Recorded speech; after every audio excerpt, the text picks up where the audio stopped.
Good afternoon, guys. Good afternoon. Good afternoon, sir. Good afternoon. Now, today's our topic is Yagi antenna. Okay, it is somewhat interesting and it is very useful in real-time applications. So far, what we learn from the third unit. Okay, the exam point of view, just leave it. That's what we learn from third unit.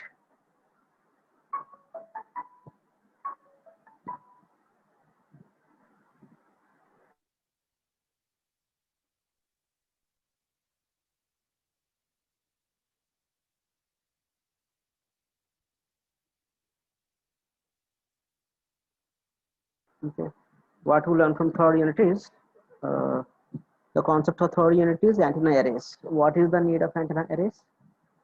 The antenna array is a group of antenna elements. They are used to provide very high gain, just like multi-stage amplifiers, used to provide high gain and high directivity.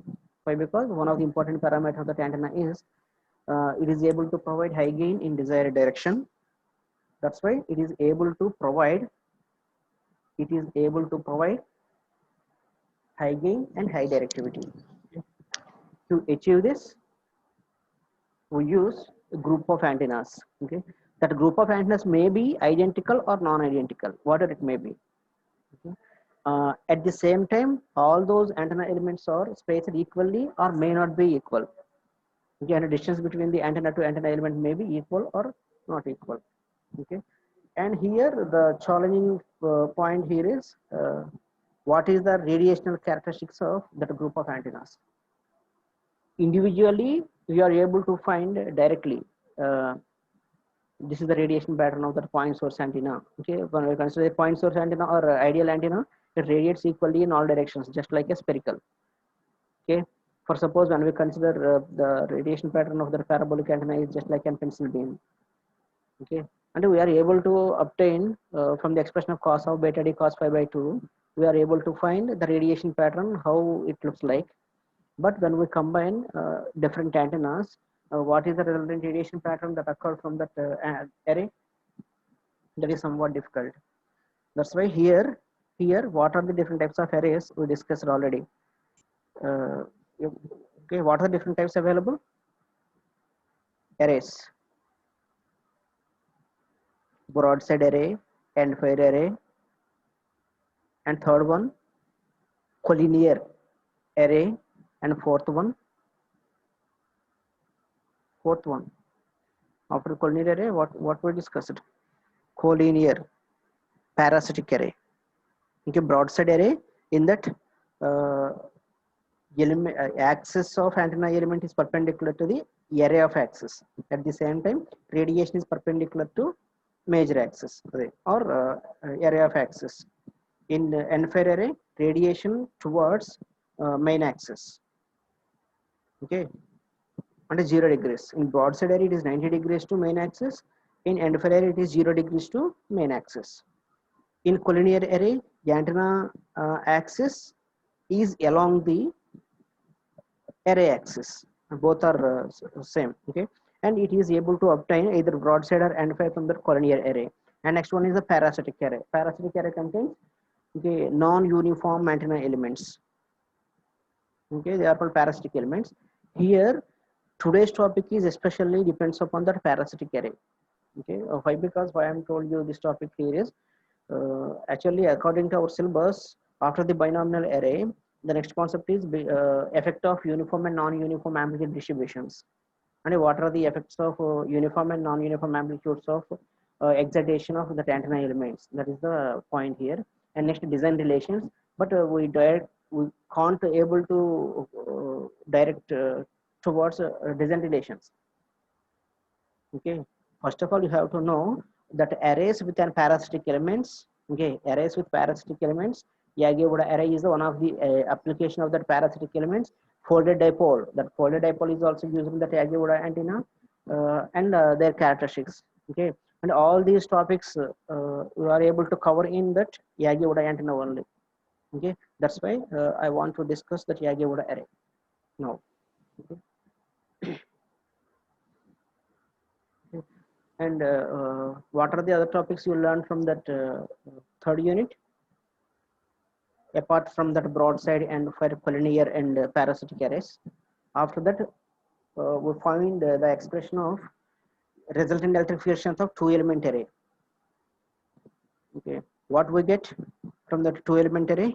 2 E naught in cos of beta d cos phi by 2. Okay, that is the final expression we got. Okay, again in that we got four combinations. Okay, a two element, these two elements are uniform, the two elements are not uniform. These are the two cases. Okay, if they are not uniform, we get a 2 E naught sine. If it is uniform, 2 E naught of cos. Okay, from that we are able to find array factor. Similarly, the same concept is extended to n element uniform array. N element uniform array. What we got from the n element uniform array? What is the resultant expression? Sine of n psi by 2 by sine psi by 2. These are the expressions we have to remember. Okay, that is the final expression. Okay, in the final examinations or any competitive examinations, okay, finally they are interested to see that what is the final expression of that derivation. That's why you have to remember the final expressions. Okay, for an element uniform array, it is again electric field strength of that resultant n element uniform arrays is sine n psi by 2 by sine psi by 2. The same concept is extended for the non uniform. All those elements are non-uniformly excited. That is another possible case.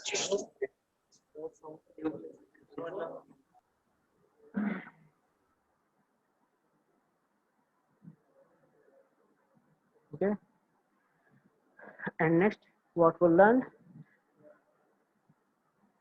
the same n element for broadside and N-Fed arrays. N-Fed array with increased directivity by using different techniques called phased array and the concept of scanning arrays. Okay, in the last class and before last class we see these topics. Okay, next directivity relations. Okay, here no derivations are required, but okay, not yet I discussed the directivity relations. Okay, after the completion of this unit, okay, I wanna tell you what are the design relations and what are the directivity relations. Okay, that is the sequence. Okay, so and next one is what are the excitation coefficients for that n elements. Okay, from that binomial array triangular method. Okay, already I see that video. What are the current excitation coefficients derived from that binomial, okay, triangular method. Okay, already I told you 1 okay, 1 to 1, okay, again 1 2 2 1 excitation amplitudes. Okay, please go through that material or lecture. And next, what are the basic principle behind pattern multiplication? Okay, pattern multiplication. What is the basic principle behind the pattern multiplication? What is the necessity of the pattern multiplication? Okay, the pattern multiplication technique is the graphical method to obtain the resultant radiation pattern of group of antennas. Okay, and no need to go for the mathematical modeling. Simply, we directly able to draw what is the resultant radiation pattern of when n elements are grouped together. It may be uniform or not uniform. Okay, okay, is it equally spaced or not equally spaced? Okay, and depending upon, and what is the relation it is?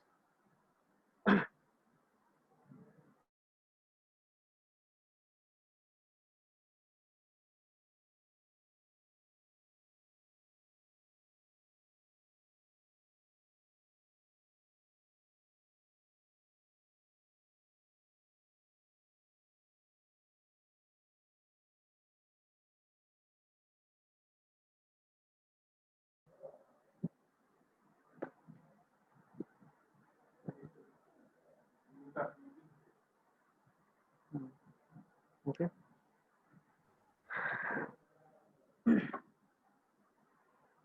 Okay. But the basic principle behind that pattern multiplication is simply I'm multiplying the radiation pattern of single antenna element with, okay, the radiation pattern of that group.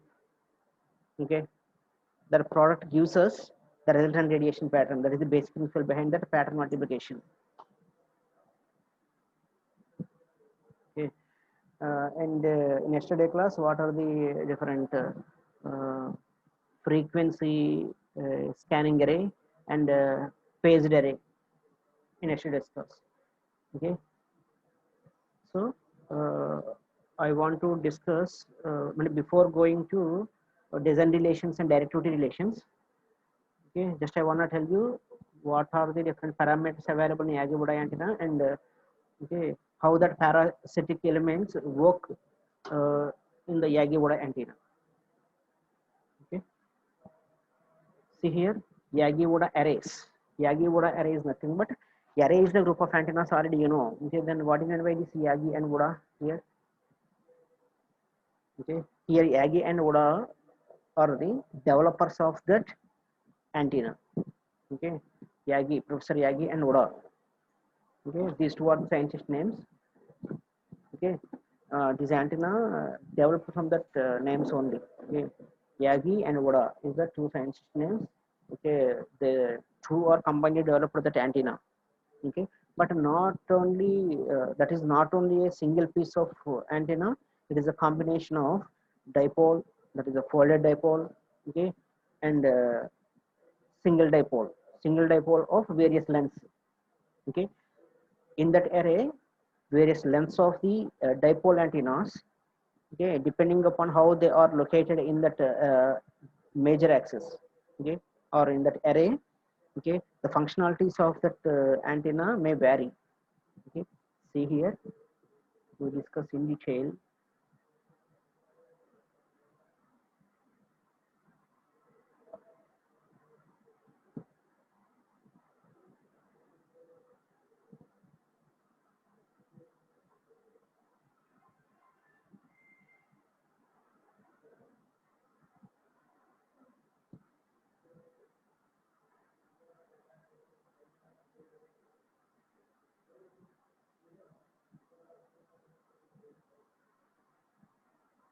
See here, this is the Yagi-Uda antenna. See here, this is the Yagi-Uda antenna. This is the Yagi-Uda antenna. See here, the length of the dipole is 0.55 lambda. Okay, okay. Again, I want to tell you the design relations also. Okay, don't worry about it. Here, the length of the dipole, okay, while comparing with remaining. See here, the length of the dipole is 0.55 lambda. Okay, here the length of the two dipoles, okay, whose entire length is 0.5 lambda only, and this is 0.45 lambda. Okay, see here, 0.45 lambda. Again, another dipole is located here, but the length of the dipole is definitely which is less than 0.45 lambda. Okay, why? Because in this location, this dipole is called director. This dipole is called director. Why? Because, okay, see here, whenever I am increasing this number of directors in this direction, it radiates maximum in particular direction. Okay, that's why these are called directors. Why? Because the radiation pattern extension is decided by these dipoles, hence they are called directors. See here, and this antenna simply acts as a wall. Okay, why? Because the length of this dipole is greater than this folded dipole and another remaining dipoles. Okay, that's why this antenna acts as a reflector. Okay, the name reflector is also comes from that operation only. Okay, okay, this dipole acts as a reflector in this direction. Okay, directors are also directs the radiation also in the same direction. That's why Okay, these are called directors, and this is called reflector. That Yagi-Uda antenna contains single reflector and number of directors and single folded dipole antenna. Okay, single folded dipole. Okay, single folded dipole, one reflector, and two or more directors. Two or more directors. Okay, two or more directors, and that directors may be any. Okay, more than two, and reflector must be one, and folded dipole must be one. Okay, and this Yagi-Uda antenna contains number of antenna elements. Okay, all those antenna elements are unidentical. Okay, and not same. Okay. At the same time, here only at the end points of that folded dipole, at the end points of that folded dipole, we are applying some excitation here. We are applying some excitation. Okay, and not for reflector and not for directors. I am applying only excitation to the folded dipole only. Okay, and these are the constructional details of okay, uh, that Yagi-Uda antenna. At the same time, but how these reflector, directors, and folded dipoles are located? Okay, how it is possible? Okay, it is possible with okay, just take one major axis. Okay, this is the major axis. Okay, and on this major axis, reflector is located like this. Okay, and folded dipole is located like this. Okay, and the directors are located like this. Okay, that entire setup is hanged with one okay, metal or non-metallic stick, metallic or non-metallic stick. Okay, in a sufficient height. Okay, that's why in the olden days, okay, when the TV signals are very poor, okay, that antenna is okay, rotated manually, okay, for the best signal reception. Why? Because this Yagi-Uda antenna is only directional antenna which radiates or which receives energy in specific direction only. Okay, but is it transmitting antenna or receiving antenna? Okay, this is also most frequently asked question in the competitive examination. Okay, is it transmitting antenna or receiving antenna? In olden days, you are best aware of this Yagi-Uda antennas. Okay, everywhere. Okay, and instead of cable TV, earlier we use Doordarshan. Okay, Akasavani, Vijayawada Kendram, Tirupati, Visakhapatnam. Okay, from that centers, they provide they broadcast signals. Okay, especially when we orient the Yagi-Uda antenna. Okay, in that direction only, it gives a better reception. Okay, that is the reason. In olden days, especially we use Yagi-Uda antenna as a receiving antenna, but that Yagi-Uda antenna may be used as a transmitting antenna or receiving antenna, or both transmitting and receiving antennas. Okay, any antenna may be used as a transmitting antenna and receiving antenna. Okay, here also Yagi-Uda antenna may be transmitting antenna and receiving antenna, and commonly used transmitting antenna is the terrestrial antenna. Okay, terrestrial antenna and there is nothing in the terrestrial antenna. Okay, what are the dipoles used in this Yagi-Uda antenna? Say the same dipoles are crisscrossed together. Okay, for suppose this is the axis of the array, all these antennas are located like this. Okay, crisscross antar kada, crisscross manner. This is the terrestrial antenna. Okay, when we use the same terrestrial antennas one by one with a identical distance, then that is called a stacked terrestrial antenna.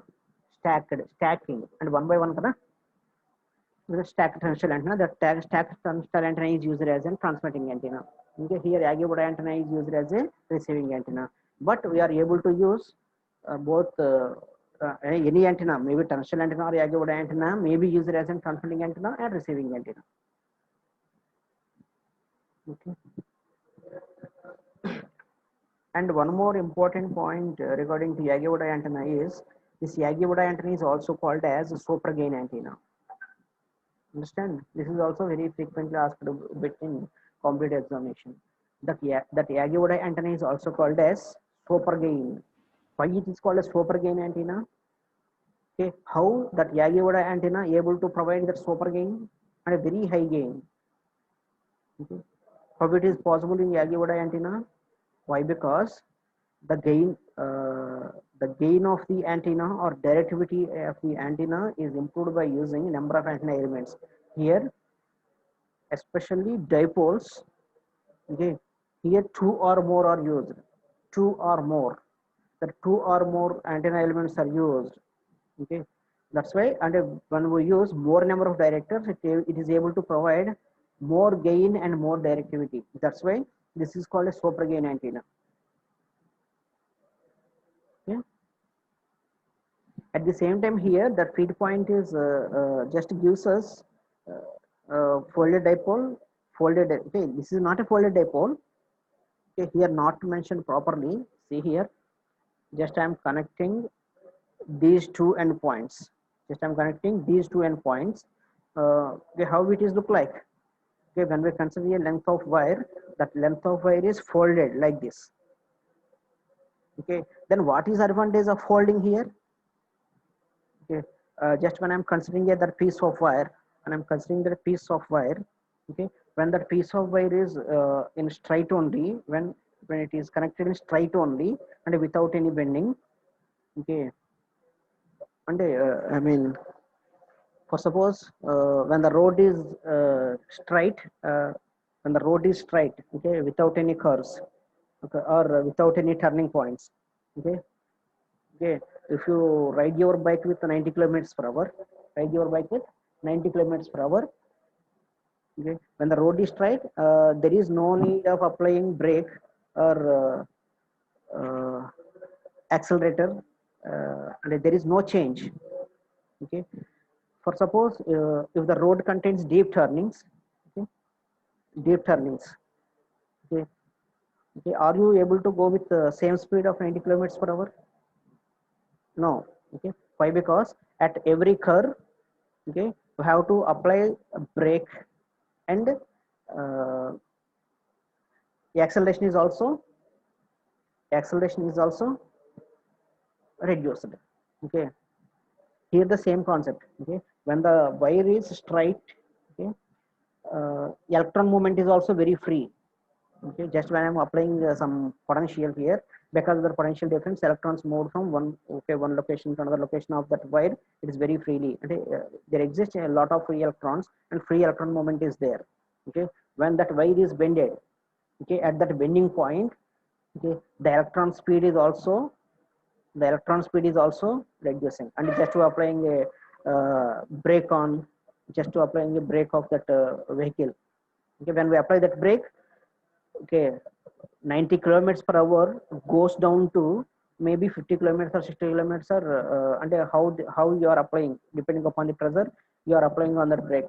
Okay, and then what about remaining 40 kilometers per hour in that 90 kilometers per hour speed? Okay, that remaining 40 kilometers per hour speed, okay, reduce it to 50 kilometers per hour because of we applying that pressure. Okay, that pressure applies on, okay, brushes of that brake. Okay, okay, and then that speed decreases to 40 kilometers per hour. Okay, because of that elapsed speed, okay, radiated in the form of heat. Okay, and why? Because energy is neither created nor destroyed from that analysis. Okay, in the form of heat, that speed is down to 50 kilometers per hour. Okay, that remaining 40 kilometers per hour speed is converted in the form of heat. Okay, here also when we are applying some 10 volts or 20 volts, okay, at that curve point, okay, the speed of the electron is also down. Okay, down means then what about the remaining speed? Okay, here okay, it moves with a velocity of 100 kilometers per hour, just assume. Okay, at this curve point, the speed of that electron goes down to just 40 kilometers per hour. Then what about remaining 60 kilometers per hour? That 60 kilometers per hour speed of that electron is, okay, dropped. Okay, that is called a potential drop. Okay, what is the difference between why the symbol of the resistor is look like this? Why the symbol of the resistor is look like this? Okay, how do you differentiate that and when comparison with the road? Okay, uh, in comparison with the road, uh, how the symbol of this resistor is look like this? The symbol of the resistor look like this because of, okay, when the road contains a continuous speed breakers, what happened? Okay, okay. And while moving on the speed breakers, okay, the speed of that vehicle goes down. Okay, here also same, when electron is moving through wire, okay, when the resistor occurs, the speed of the that electron is also goes down. The same concept here. Okay, but in vehicles we are unable to observe the drop, but here we are able to observe the drop. Okay, for suppose it takes the 10 volts of potential, okay, and moving towards, or moving towards that resistor. Okay, after that resistor, okay, the speed of that electron is slow down. Okay, why? Because the energy taken by the 10 volts is dropped here, and how much it is dropped depends upon, okay, value of that resistance and the number of speed breakers, like that. Okay, and drop here is 6 volts. Okay, and here the electrons moved with that 4 volts only. Okay, that general concept is applicable here. Okay, that's why especially in the folded dipole, because of that foldings, okay, electron movement is reduced. When the electron movement is reduced, then what about current? Okay, electron movement is current. When electron movement is low, where current is low. Okay, where current is low means, then what about resistance? Okay, current decreases, then what about resistance? That resistance increases. Okay, that is the concept used here to develop this folded dipole. Okay, then what is the necessity of developing that resistance here? Okay, instead of using resistors, why I am applying the folded dipole concept here? Okay, especially in electromagnetic waves and transmission lines, already we derive what is the free space impedance from the relation of E and H components. Already we proved that the relation between E and H is E by H equal to square root of mu naught by epsilon equal to mu naught by epsilon naught 8.854 by 8.854 into 10 power minus 7, and mu naught value 4.5 in 10 power minus 7. Okay, and when we solve that E by H relation, you get 377 ohms or 125 ohms. Okay, what we observe from that relation? Okay, what is the free space impedance? 377 ohms. Okay, again, and the free space impedance is 377 ohms. Okay, here the antenna always acts as a transducer or impedance matching device. That is the basic definition of antenna. Okay, that transducer or that impedance matching device converts my voice signal into electrical signal, that electrical signal into electromagnetic wave. Okay, here the mic at my mouth, okay, of the headset converts my voice signal into equivalent electrical signal. That electrical signal is went to that antenna. What is the function of antenna? Antenna is a radiator which radiates electromagnetic wave. Okay, here simply acts as a transducer. That antenna converts input electrical signal or my voice signal into equivalent electromagnetic wave. Electromagnetic wave into where? Okay, it radiates electromagnetic wave into ఎక్కడికి radiate చేస్తుంది? into free space. So free space యొక్క resistance ఎంత? 377 ohms. But here antenna input antenna resistance,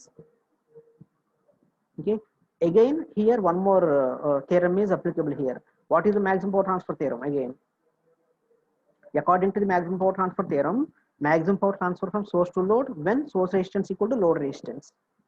Okay, or in terms of impedance, source impedance equal to complex conjugate of the load impedance. Okay, the same concept is applicable here. Okay, if the antenna able to radiate the entire signal into free space, then the free space impedance must be matched with the antenna impedance. Okay, that's why you have to develop the antenna impedance to match with free space impedance. Okay, then how to match with the free space impedance? Okay, relatively all these are okay, very good conductors. Okay, not superconductors, they are good conductors. That's why it offers very low resistance. Then how to match? Okay, for suppose it offers what is the resistance of that folded dipole? Already we proved the resistance of that folded dipole antenna or dipole antenna is 73 ohms. Okay, already మన derivation కూడా చేసాం.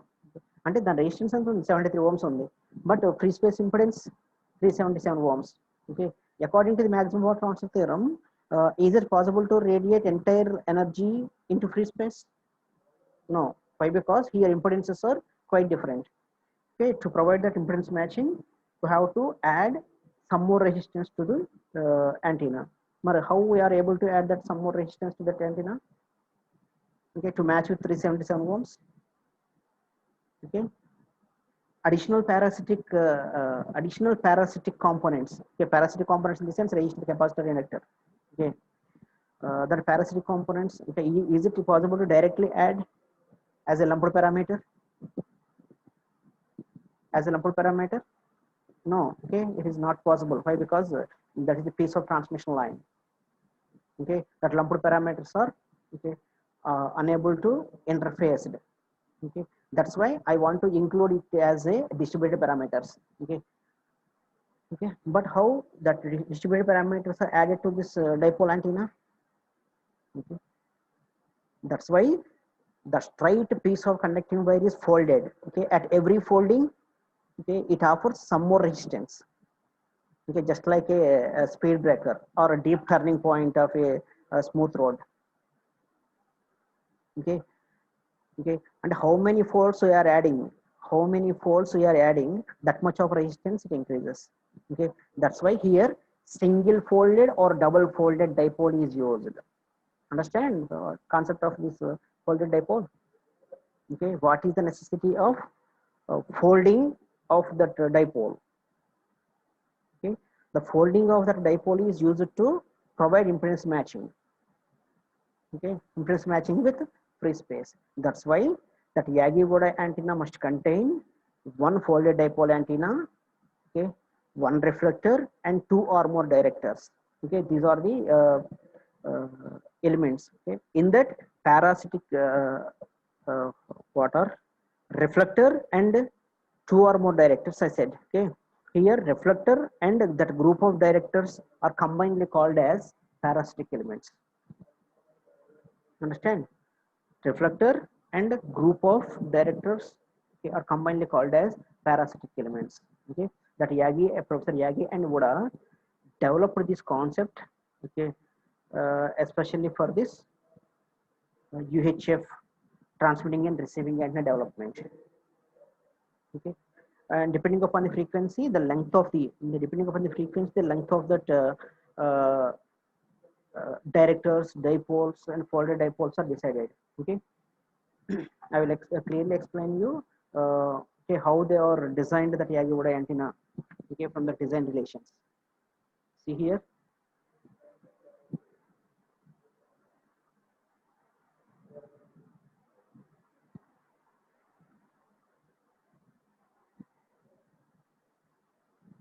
See here. This is the basic history.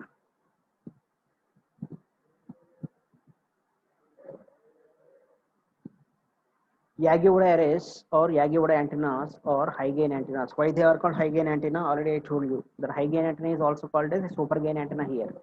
Why? Because by increasing the number of directors, we are able to get required gain and directivity. Okay, because of that reason, Yagi-Uda antenna is also called as a super gain antenna. That is the most frequently asked competitive in the final examinations.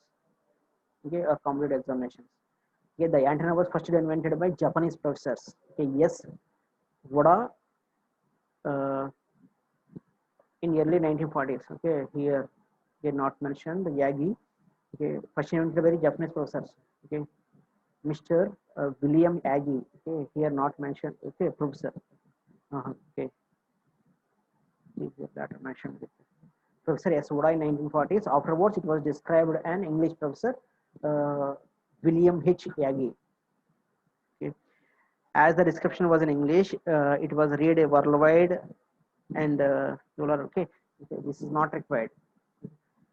Okay, from that scientist names, that Yagi Oda antenna was developed. Okay, Professor Yagi and Oda. They performed several experiments with this Yagi Oda.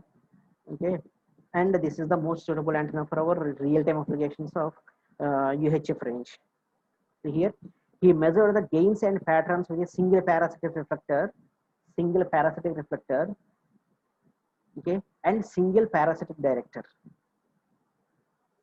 Okay. And they conduct the experiments with single elements, single parasitic element of reflector and single parasitic element of director, and a single folded dipole. Okay.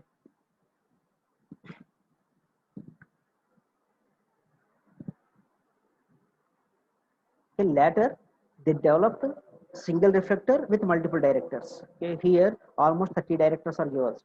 Okay. And when I'm increasing the number of directors, okay, the gain provided by the antenna and the directivity offered by the antenna is okay, drastically increases. Okay, from that experiments, he found that highest gain is possible with a reflector of length equal to lambda by 2 located at a distance of lambda by 4, and this is the trial and error method. Okay, and by adjusting the distance between the antenna element to the antenna element, and by adjusting or by choosing different lengths of lengths of the antenna elements, okay, it is possible to obtain highest gain.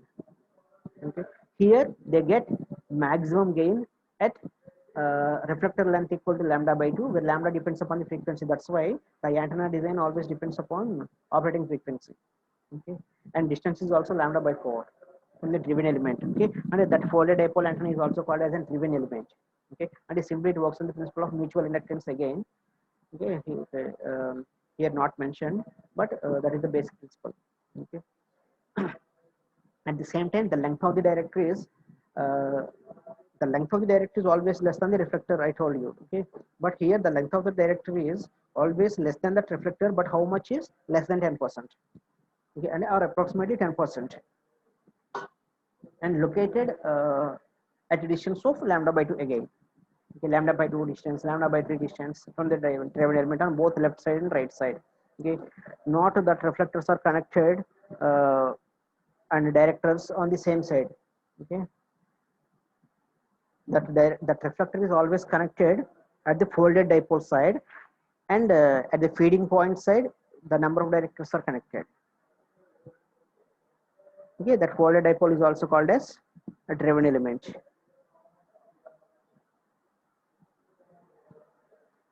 Okay. The basic Yagi-Oda antenna contains a driven element and one reflector and one or more directors. Okay, in practical, there are minimum 2 directors are used. Okay, basically it is an array of one driven element and one or more parasitic elements. The combination of reflector and directors are simply called as parasitic elements. The driven element is a half-wave dipole made of metallic rod. Okay, and there is the made of material they are used. Okay, definitely it must be metallic rod. The parasitic elements which are continuous or arranged parallel to the driven element and the same line of sight. Okay, and on the same axis, okay, and that driven director or reflector must be in line of sight with that folded dipole. The parasitic elements or receive excitation through induced EMF by current flowing through the driven element. Okay, already I told you, no. Okay, I'm excited this folded dipole. Okay, this is the feed element. Here I'm applying some source here. Okay, here I'm connecting the reflector. Here I'm connecting number of directors. Okay, all those are must be connected in major on axis.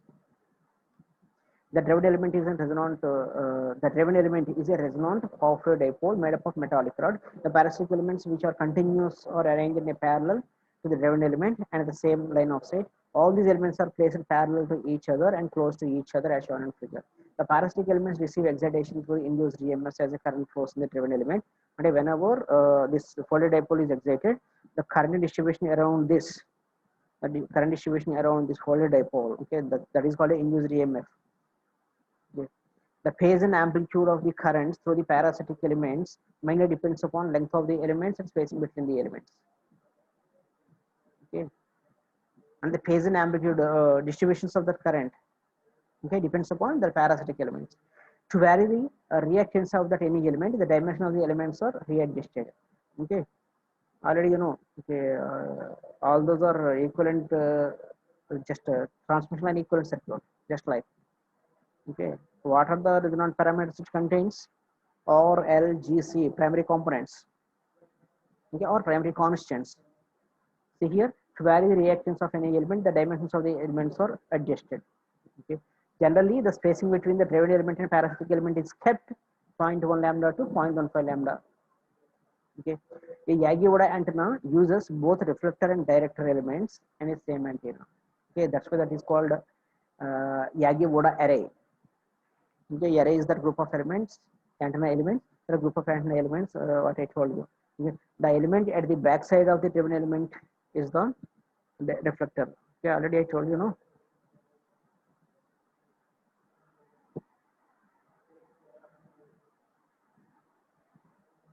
This is the desired beam radiation direction. This is the feed point, and those are the, okay, that not fixed, but depending upon the operating wavelength or operating frequency, that lambda is decided. Okay, it is of the larger length compared to the remaining elements. Reflector is always, the reflector size is always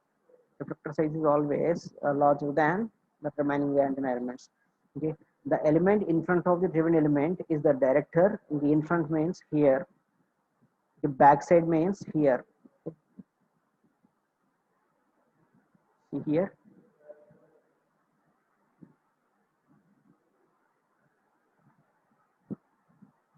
Okay. This is called folded dipole. That entire tube is, this is the entire tube here. This is the folded dipole, this is the reflector, and these are the directors. Okay. That reflector is always larger in length compared to that folded dipole and directors. Okay. The element in front of the driven element is the director, which is of the lowest length in all the three elements. Okay, okay, the direct length is always 10% less than remaining. Okay, the length of the different elements can be obtained by using the formula. See here. Okay, how they are designed is one thesis. Okay, that's why that derivation part is not required, but we have to remember that design relations. What is the length of the reflector? 152 by f. Okay, that frequency is always in megahertz. Okay. What is the UHF range? 3 to 30 kilohertz, 30 to 300 kilohertz, 3 mega to 30 megahertz. Okay, 3 to 30 megahertz is the UHF range. See here, the reflector length 152 by f, that f is always in megahertz. Okay, when f is in megahertz, when the mega is goes to numerator, it becomes micro, 10 power minus 6. Okay, somewhat that length is that micrometers. Okay, and that okay, and that is not a too small, and that is not a too large. Okay. At the same time, driven element length or folded dipole length must be 143 by f. These are the typical values. Okay, 143 by f megahertz, and director length 137 by f megahertz. Okay, these are the general design relations of the Yagi-Uda antenna, and at the same time spacing is also having some design relations. Okay, and all those concepts so discussed in the later classes. Okay, so here let us consider the action of the Yagi-Uda antenna and how they are operated. The parasitic elements is usually either direct or to reflect. Okay, ఎలాగని చేయొచ్చు కదా. The radiated energy forming compact directional antenna. Okay, with the parasitic element is greater than lambda by 2. If the parasitic element is greater than lambda by 2, and that is the reflector, then it is an inductive in nature. Okay, and from that parasitic from the what called transmission lines. Okay, and from the analysis of the transmission lines concept, we are able to prove either inductance or capacitance property. Okay, the length of the antenna is very high. Okay, then it offers more inductance. Okay, but how we are able to prove means simply by going through the transmission lines concept. Okay, why if the parasitic element is less than resonant length lambda by 2, then it acts as a capacitive in nature. Okay, hence the current in a director leads the induced voltage. Okay, and one is the capacitor and one acts as an one acts as an inductor and another acts as an capacitor. Hence the current in director leads the induced voltage.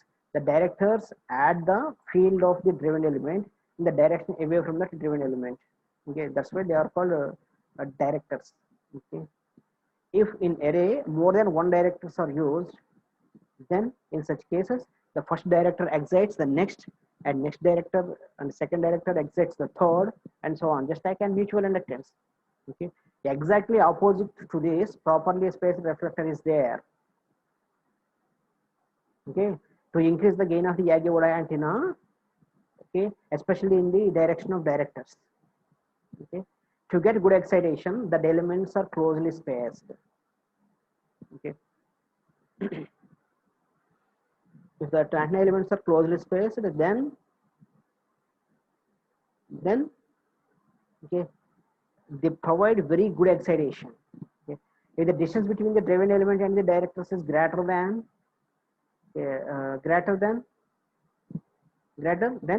correct pacing of the parasitic current, more capacitive reactance is needed, which is achieved by tapering the rod. Tapering the rod in the sense where, okay, from this figure, where feed point occurs.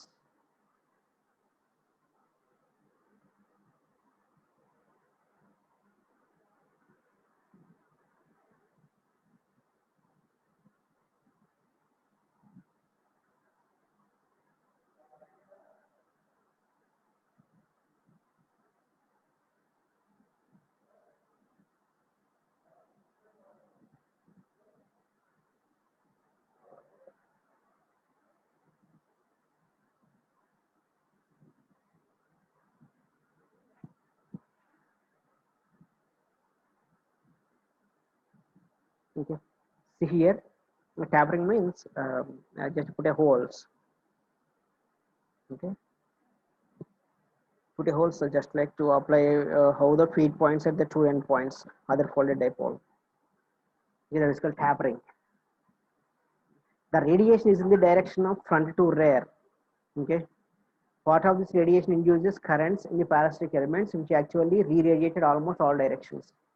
Okay, and that is all comes under losses. Okay, with the proper length of the parasitic elements and the spacing between the elements, the backward radiation is cancelled. Okay, that's why that is called a reflector.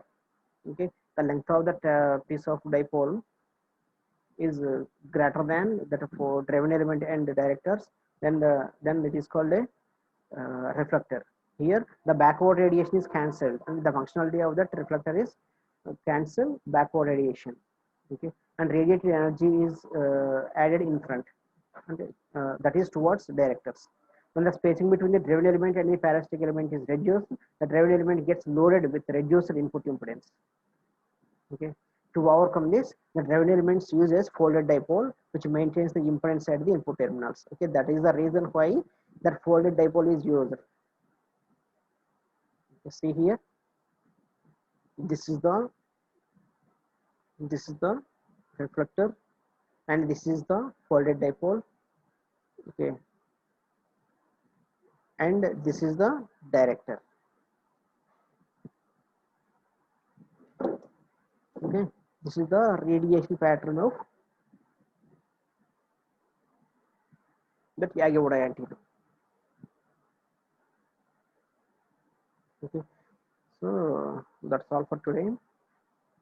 Next, general characteristics of Yagi-Uda antenna and Yagi-Uda antenna calculations. Okay, what I told you, there is the design relations. Okay, and features of Yagi-Uda antenna we'll discuss in the next class. Okay, that's all about today's class. I will continue in the next class. Thank you, everybody.